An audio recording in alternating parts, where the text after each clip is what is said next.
Last week, one of my public speaking students did her presentation on failure, and she challenged us to be more willing and open to talk about failure.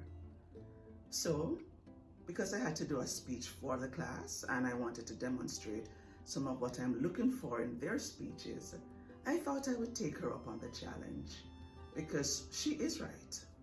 We don't want to talk about failure. We like to talk about the good things. We like to talk about our successes. But you know what? It is time for us to talk about failure. And as it is, when I listened to her, I remembered myself at 19. And I remember how I had also felt. And here's the thing. Every week, I tell you, I'm Tanya from Professor Tanya Speaks. I tell you that I'm a college professor here in Vancouver, British Columbia. And I tell you that I've been teaching for the last 31 years. All true. But here's what I don't tell you. I don't tell you that at 19, I had felt like I wasn't good enough. I don't tell you that at 19, I had felt like a complete failure. And I don't tell you that at 19, I had failed not one, not two, and not just 3 courses, but I had failed 3 years at university. I started university at 17 after grade 12, and I went into the Faculty of Natural Sciences because I was going to be a doctor. My parents had told me this from I was in high school. So all along high school, I did the sciences. And initially, they were a little challenging, but it got harder and harder. And by the time I got to university, I was struggling, but I couldn't tell them because I didn't want anyone to know that I wasn't good enough. And then at university, we had the year-long system, not a semester system. So at the end of the first year, I had failed everything. And at the end of the second year, which I repeated, when I repeated the first year, I had passed 1 course. And at the end of the third year, I had failed everything again and was asked to leave the university, I guess to sort myself out. And because I had failed so many times and my friends hadn't, matter of fact, they were doing medicine, biochemistry, chemistry, all those important things. And because I kept failing, it confirmed to me that I wasn't good enough. And before I knew it, my thoughts had morphed into, Tanya, you're not good enough. You'll never be good enough. You're not smart enough, you're not intelligent enough, you're not tall enough, you're not slim enough, you're not pretty enough. You are just not enough. So if you're listening to me, and if you've ever felt like a failure because maybe the diet you've always wanted to do, you've tried every Monday and you failed every Tuesday. Or maybe you failed in a long-term relationship You thought this would have been the person that you spent the rest of your life with, and it hasn't turned out to be so. Or maybe you failed at work.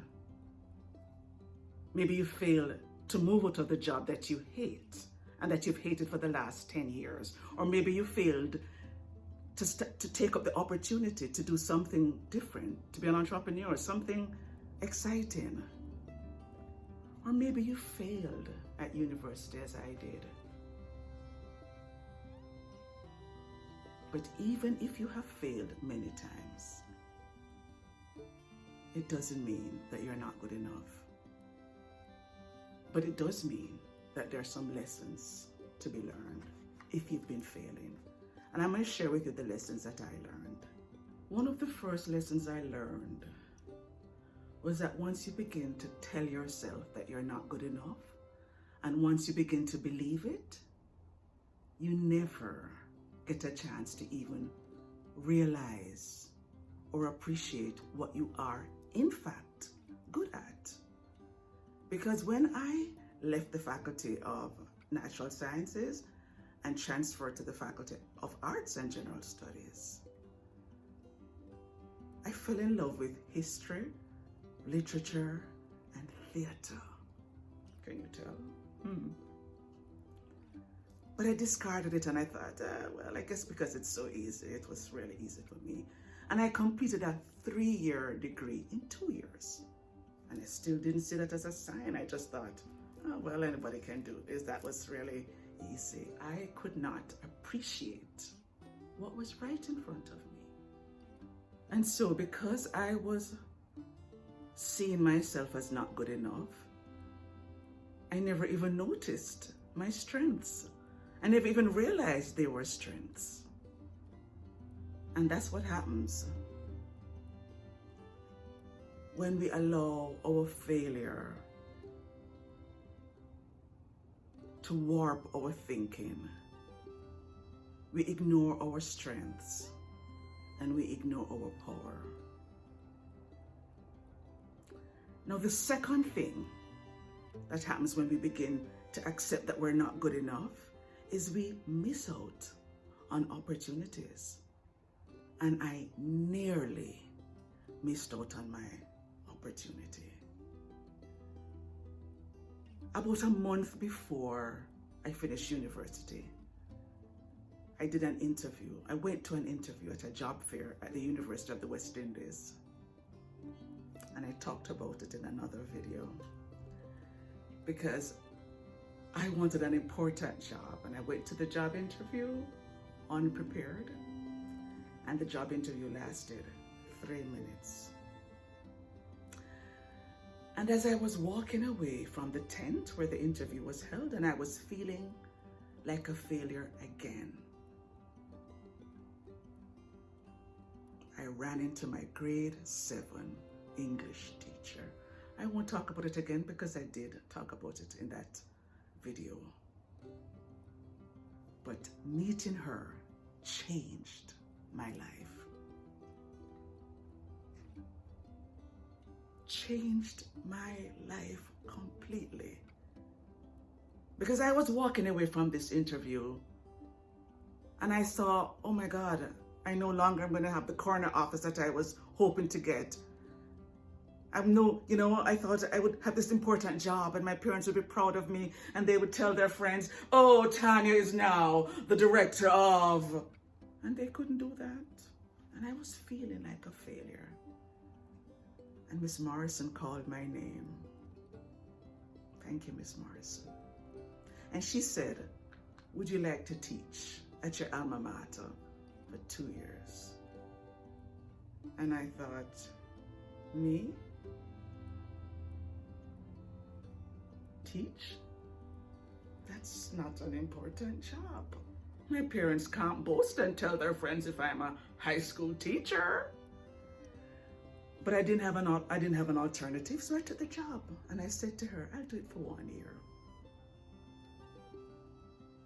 And I think you guys know that that 1 year has now become 31 years. An opportunity I almost missed because I was looking for something grand. And then I started to have a difference in mindset because I started to realize this was what I was born to do. Because the first day I stepped into the classroom, I fell in love. And about 5 or 6 years later, when I had my first son, I took him to an extracurricular activity to do swimming. And I met a woman there, Carolyn Dyche. And just from casually talking, I eventually learned about a position at the University of the West Indies. She told me about it. I applied for the job. I got the job. Carolyn was my first boss, and she's still my friend today. And that's the third lesson I learned, that when you start to accept that failure doesn't mean the end, but it could be pointing you somewhere, you will find opportunities, and opportunities will come. Because I was just taking my son swimming, and I ran into her, and I met her there. That's where I met her. And that's how I started teaching at the University of the West Indies.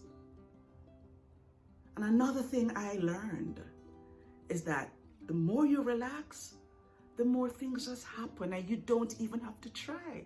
Because a few years later, or maybe a year or two later, while I was teaching at the University of the West Indies, my husband and I were thinking of migrating to Vancouver. We're thinking about it. And I kid you not, a woman was in my department. She became my friend, Jennifer Ramsey. She was from Vancouver. And she told me about Vancouver. And the more she told me about Vancouver, the more I fell in love with it. And one day, she said, "My father is visiting." I said, "Are you serious?" She said, "Yeah, my father's visiting from Vancouver right now." And she introduced us to her father. And he welcomed us. And he said, "Come and visit and see what Vancouver is like." He didn't know us. She knew me. We went and we stayed with them, Ron and Carol Wong. Two of the most beautiful people we've ever met. And the rest is history. Right now I can say to you, hello everyone, I'm Tanya from Professor Tanya Speaks. And I've been teaching here in Vancouver for the last 20 years. But it started from failure. That's where it started. So if you have failed, remember, that's not the end. It doesn't define who you are. It doesn't mean you're not good enough. It could just mean that you need to stop struggling and accept who you are. It could just mean you need to start listening to the clues that life has been sending you.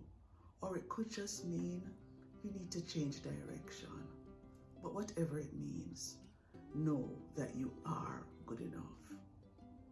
So in conclusion, I'd like to thank my student Jody, first for giving me permission to use her name, and second, for giving me a chance to talk about my failures, and for giving me a chance to allow you to also start to think about yours. And remember, no matter how many times you have failed, it's not who you are, and you are more